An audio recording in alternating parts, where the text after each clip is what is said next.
Hi everyone, I'm Shelly and you're watching There's No Place Like Home. The other day I shared some ideas on how to incorporate geography into your homeschool in a way that is a bit more fun for your kids than just the typical formal geography curriculum. In that video, one of the suggestions that I gave was a geography unit study, and I promised you that I would brainstorm some ideas to share with you on how you could incorporate geography into a unit study.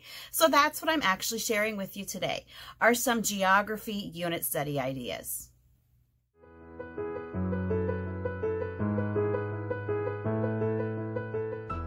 A lot of you already know I am a huge fan of unit studies, and I use them in my homeschool with my own kids, and I have for a really long time. So first of all, if you don't really know what a unit study is, I will leave some links in the description box about what unit studies are. But what you really need to know about unit studies is that unit studies are cross-curricular. So if you incorporate any of the ideas that I share with you today, or any new ideas that you happen to come up with on your own, and if you are really comprehensive about it, you should be able to cover all of those subject areas. The idea of unit studies is for you to be able to get all of your work done, or all of your kids' work done in all of the subjects surrounding one topic. And a lot of times you might need to, supplement with like a language arts or a math curriculum, but everything else, like with history and social studies, geography, science, art, everything is all put together into that one unit study curriculum.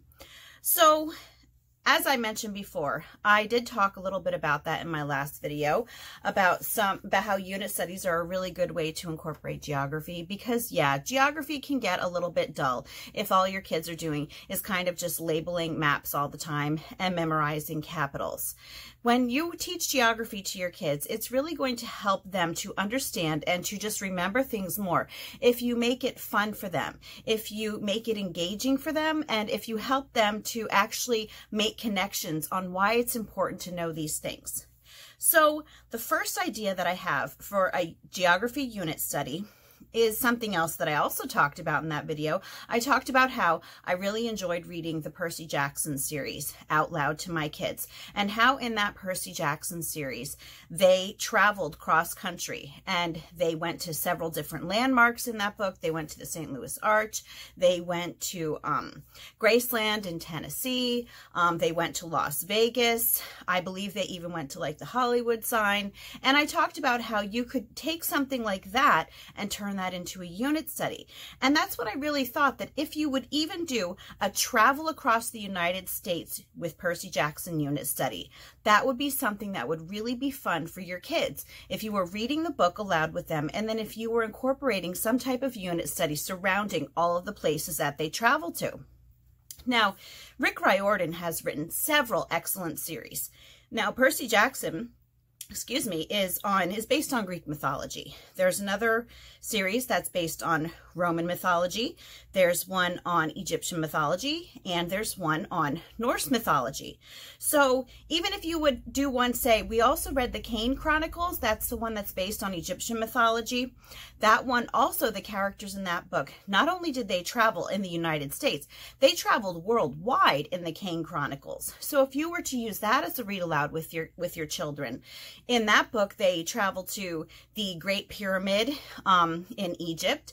They travel to the Washington Monument in Washington, D.C. They travel to Russia. They travel to France. And again, it's a fun way for you to just learn together with your kids, and don't just have them memorize where things are on a map, but help them to really know what is in that area. What are people like? What do they do? What is that area known for? And if you're reading, a really entertaining book, like one of the Rick Riordan books, it's something that's surely to stick with your kids better than just your average curriculum. So another idea that I came up with, depending on the tastes of your kids, because all kids are different, and when you are pulling together your own unit study, it actually is nice for your kids because not all kids are the same. So you know what your kids like, you know what they don't like, so you as the parent can choose what to make a unit study about. And before I get into this, I did make a video a while back on how to write your own unit study. I will leave that link in the description box as well. But anyway, the next idea that I came up with was cryptids around the world. If you don't know what cryptids are, they are those undiscovered animals such as Sasquatch or Yowie in Australia. There is the Loch Ness Monster. There is Champ in Lake Champlain, which is another lake monster. There is like Mothman. There are so many. There's like the Abominable Snowman. There's Chupacabra. So all of these really fun animals that people insist that they've seen, but we don't have any proof of. A lot of kids, I know that my son, he actually studied cryptozoology for an elective, and he had such a good time learning about that. So you might be wondering, well, how can I incorporate cryptids into a geography unit study? That's the fun thing. Each area of the world has its own set of cryptids. So if you would want to focus more on one area of the world, say cryptids of the United States or cryptids of South America or cryptids of Australia, I guarantee you that you will find a ton of stuff. And not only will you be talking about those cryptids that are in those areas, but you'll be talking about the folklore of the people who live in the area. You'll be talking about other legends that they have. And a lot of times you will find out how these people live. And most importantly, for geography, you'll find out where all of these places are.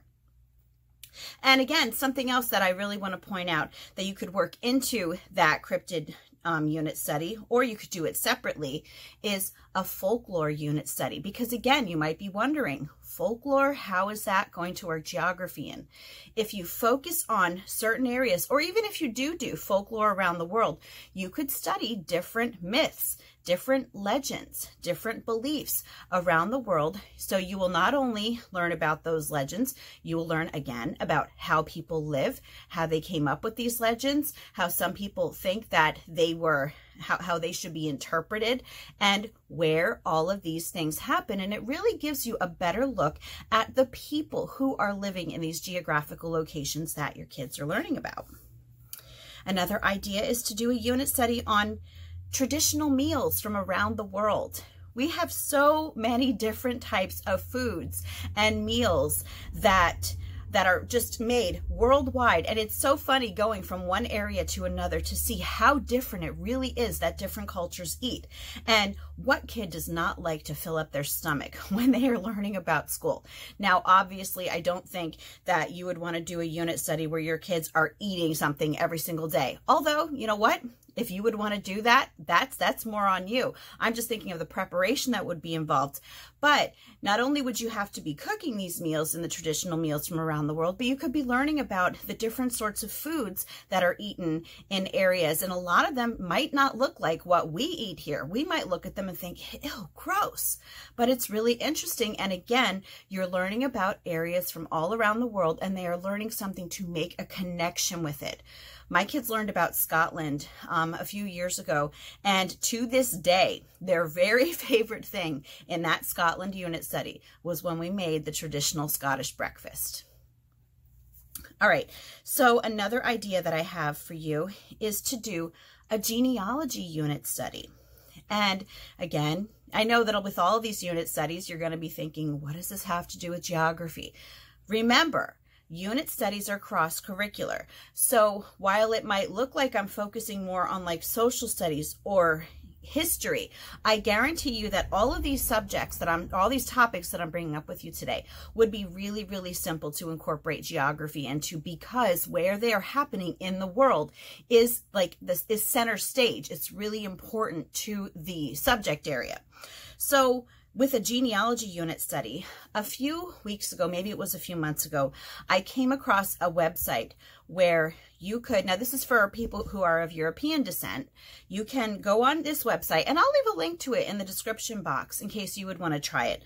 But you can type in your last name or the last name of, like your ancestors, and it will show you your family crest.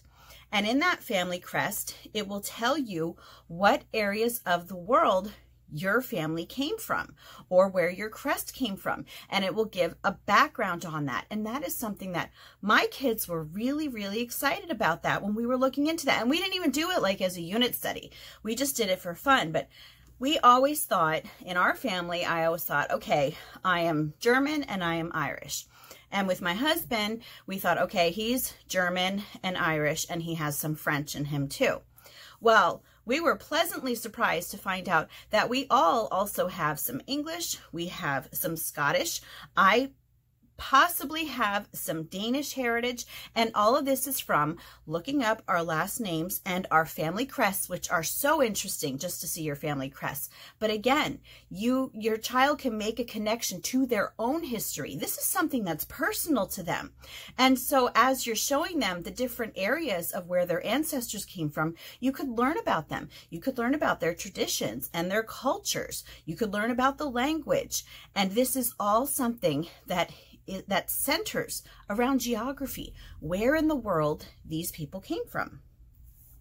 So kind of an extension off of that is you can learn about the different cultures and traditions around the world. You might want to learn about the culture and traditions of Europe, because even though Europe is one continent, it has a bunch of different countries in it.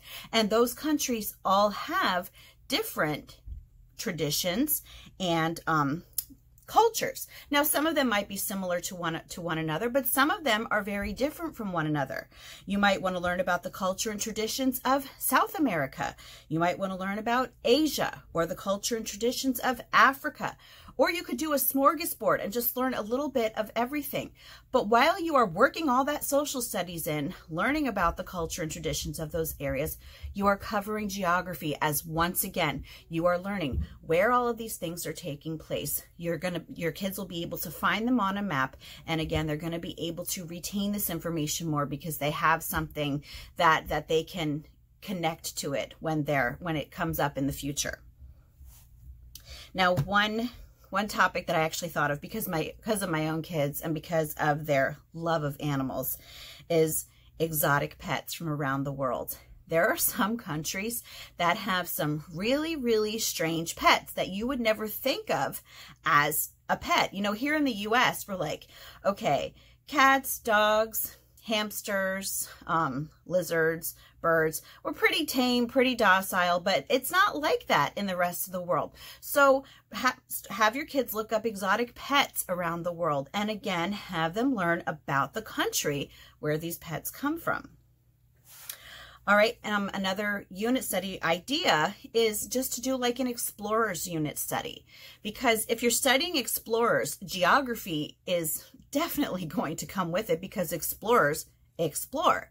They're going around the world. They're discovering new things. So as you follow along their travels, your kids are learning maybe the route that they took. They're learning what different countries or what different states or what different continents they touched on.